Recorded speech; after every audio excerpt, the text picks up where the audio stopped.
Says दो भाई, आज मैं दोनों भाइयों को मृत्यु की सेज सैया पर। क्रोध की भी एक सीमा होती है ना। लखनलाल जी कहते दोनों भाइयों को मृत्यु की सेज सैया पर।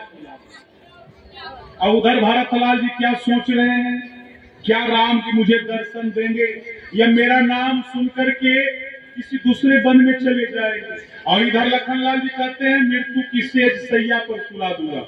वो आकाशवाणी होता है, हे लखनलाल आपके बल का वर्णन कौन कर सकता है, आपकी महिमा का वर्णन कौन कर सकता है। लेकिन लखनलाल जी आप तो शेषावतार है, कोई भी काम हो तो थोड़ा सोच समझ करके करना चाहिए। अनुचित उचित काज किछु हो समझ बुझ करके करना चाहिए। तो आकाशवाणी समाप्त होता, लखनलाल जी थोड़ा शांत हुए तो राम जी मुस्कुरा करके कहते वाह मेरे भाई लखन, तू तो बड़ा अच्छा प्रवचन करता है रे, तुझे तो बड़ा सुंदर ज्ञान है मेरे भाई लखन। तो तूने लखन के बारे में कहा राज का मत सबसे कठिन मत होता, लेकिन तूने लखन मेरे भाई भरत के बारे में कहा कि भरत को राज मत हो गया है। लखन मेरे भाई बताओ, भरत हो या न राज मत, विधि हरिहर पद पाया, कबहू की काजी सी करनी, क्षीर सिंधु बिन साय। भरत को चाहे ब्रह्मा का पद मिले, शंकर का पद मिले, विष्णु का पद मिले, लेकिन भरत को कभी अहंकार नहीं हो सकता है, कभी राज का मद नहीं हो सकता है। तो लखनलाल जी आपके जैसे बैठे थे, आप लोग ताली जो बजाते हैं तो हमको लगता है कि आप लोग अधकचरा काम करते हैं, संकोच में रहते, बजावे कि नहीं बजावे, बजावे कि नहीं बजावे। नहीं बजाना तो बजा देना, नहीं बजाना तो आधा बजाना आधा रख लेना, ये काम नहीं करेगा। जहां जो लगे ठीक नहीं, संकोच में कोई काम होता है। अभी मैं अभी प्रवचन में संकोच करूं तो भला आप प्रसन्न रहेंगे। संकोच नहीं, दिल खोल करके कोई काम होता है। जब भी कीजिए ना दिल में कोई काम करना तो एकदम दिल खोल करके जोश के साथ कीजिए, है ना। युवा प्रवचन करता ही दुनिया में कुछ कर सकता है। स्वामी विवेकानंद पहले बार गए ना अमेरिका के शिकागो की सभा में तो गर्दा छोड़ा दिए, और सबसे ज्यादा इन्हीं का प्रवचन अच्छा रहा। और 39 साल में पूरे विश्व में उन्होंने सब सनातन धर्म का झंडा फहरा दिया और बेचारे अपने शरीर का त्याग कर दिए। तो जवानी में ही कुछ किया जाता है। आप दिल खोल करके बजाना होगा जिस समय तो बजा दीजिएगा, ये नहीं कि कभी भी बजा देना, जहां पॉइंट मिले, जहां आपको अच्छा लगे वहां पर बजाना। तो मैं क्या निवेदन कर रहा था, लखनलाल जी आपके जैसे बैठे थे, राम जी हमरे जैसे बैठे थे, तो भरतलाल जी इतने संकोची है ना। अच्छा, प्रणाम आगे से किया जाता कि प्रणाम पीछे से किया जाता? कहां से? आगे से। पैर छू के प्रणाम किया जाता कि माथा छू के प्रणाम किया जाता? अब तो प्रणाम करने का सिस्टम बदल गया ना। देखते ड्राइवर खलासी जो होता है वो बजरंग बली को सड़क पर से कैसे प्रणाम करता है। इसे कहा वो सिक्का निकाल करके पहले तो भीख देता है हनुमान जी, जिसे लगता है उसको कि हनुमान जी भीख मांगने के लिए बैठे। एक आध सिक्का रुपया निकाला फेंक करके देता है, और प्रणाम कैसे करता उधर देखबो नहीं करता। ये प्रणाम वो करता है, कुछ लोग प्रणाम ऐसे करते हैं ना, प्रणाम।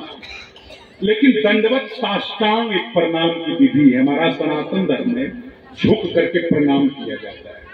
आजकल का लड़का जो पढ़ने के लिए पटना उठना जो चला जाता है, दाढ़ी मोछ मोड़ा करके जब आता है गांव में तो ठेवने छू के खड़ा हो जाता है, पैर छूता तक नहीं है। तो ये सब सिस्टम है प्रणाम करने का। तो भरतलाल जी ने पीछे से प्रणाम किया राम जी को, आगे से नहीं, क्योंकि उन्हें लगता कि मैंने ऐसा कौन कर्म किया कि आगे से प्रणाम करूं, तो उन्होंने पीछे से प्रणाम किया। तो राम जी को तो पता लग गया कि भरत प्रणाम कर चुका है, लेकिन राम जी ने संकल्प लिया है कि भरत जब तक लखन नहीं कहेगा मैं गले नहीं लगाऊंगा, क्योंकि ये कहा मुझे कि आप अच्छे भगवान नहीं है। तो लखन कहेगा तब मैं भरत को गले लगाने के लिए जुटूंगा।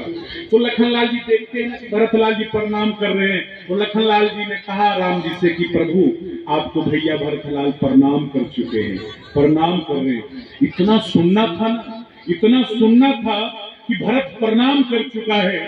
राम जितना तेजी से उठे हैं भरत को गले लगाने के लिए, इतना तेजी से उठे हैं गोस्वामी जी ने लिखा, उठे राम सुनि प्रेम अधीरा, कहू पति कहू निसंग धनु तीरा। एक बात आप लोग बतलाइए, क्या इस पंडाल में यहाँ पर कोई सज्जन ऐसे हैं जो चित्रकूट गए हैं कभी तीर्थ करने के लिए, और गए तो ना हाथ उठावे? बस आप ही, कुंभ में भी आप ही, क्या सारा ठीक आप ही लिए तीर्थ जाने का? अच्छा ठीक है, केवल एक महिला और बाकी लोग अभी तक नहीं गए। अब जाइएगा मरने के बाद, एकदम जवानी में ही तीर्थ होता है।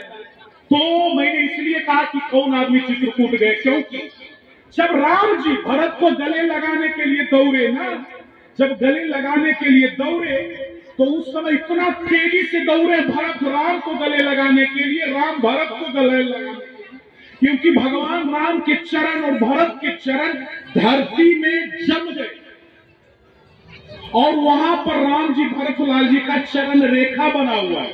जो लोग जाते हैं ना चित्रकूट, तो उस चरण पादुका का दर्शन करने के लिए जाते। इसीलिए मैंने कहा कि जो यदि आप लोग गए होंगे तो देखे होंगे, इसीलिए मैंने कहा कि कौन चित्रकूट गए, तो राम और भरत का चरण रेखा वहां पर बना हुआ। इतना तेजी से दोनों भाई दौड़े, लोगों ने कहा तुलसीदास जी, अरे राम जी ने सब कुछ का त्याग कर दिया, कहीं धनुष गिरा, कहीं बाण, कहीं तरकस, सब कुछ का त्याग कर दिया। तुलसीदास जी ने कहा, भरत से पूर्ण मिलन कैसे हो पाएगा? शरीर पर यदि वस्त्र रहेगा तो पूर्ण मिलन नहीं हो सकता है ना। उन्होंने वस्त्र का त्याग कर दिया, तरकस का त्याग कर दिया, बाणों का त्याग कर दिया, और दौड़ कर भरत को गले से लगा लेते। दोनों के आंखों से आंसू की धारा बहती है। न राम जी कुछ पूछते, न भरत कुछ पूछते। उस समय राम जी ने इसको रथ का प्रयोग किया। जो जिस रूप में राम से मिलना चाहता है, न जिस रूप से राम से मिलना चाहता है, राम जी वही बन गए। वो किसी के साथ मित्र बन करके मिल रहे हैं, किसी को आशीर्वाद दे रहे हैं, किसी से आशीर्वाद ले रहे हैं। जो जिस रूप में राम से मिलना चाहता मिल रहे। लेकिन राम जी की आंखें चारों तरफ दौड़ रही है कि मेरी माँ कहाँ गई, कैकेयी अम्बा। सबसे तो मैंने मिल लिया, लेकिन मेरी माँ नजर नहीं आ रही है। मेरी माँ कैकेयी कहाँ है? और कैकेयी तो शर्म के मारे, संकोच के मारे छिपा रही थी। तो देख लीजिए कि राम जी की मेरी मैया कहाँ है। राम जी जबरदस्ती माता को खींच कर गले से लगाया। जब कैकेयी अम्बा को राम जी ने गले लगाया ना, तो कैकेयी फूट फूट कर रोने लगी। कैकेयी अम्बा फूट फूट करके रोने लगी। वो जो 5 को बच्चा आगे में है, उसको प्रेम से उठा करके पीछे कर दिया। हल्ला गुल्ला भी नहीं करना है, और प्रेम से उससे हाथ पकड़िए ना, हाथ पकड़ के एकदम पीछे ही कर देना। आराम से आना है। आप जो घर फरा के आ रहे हैं, धीरे धीरे आना है। हाँ, 5 को एकदम ले जाइए नीचे, सबसे पीछे जहाँ किरणपुर होगा ना, वहां पहुंचा दीजिए। बोलो श्री राम, जय राम, जय जय राम।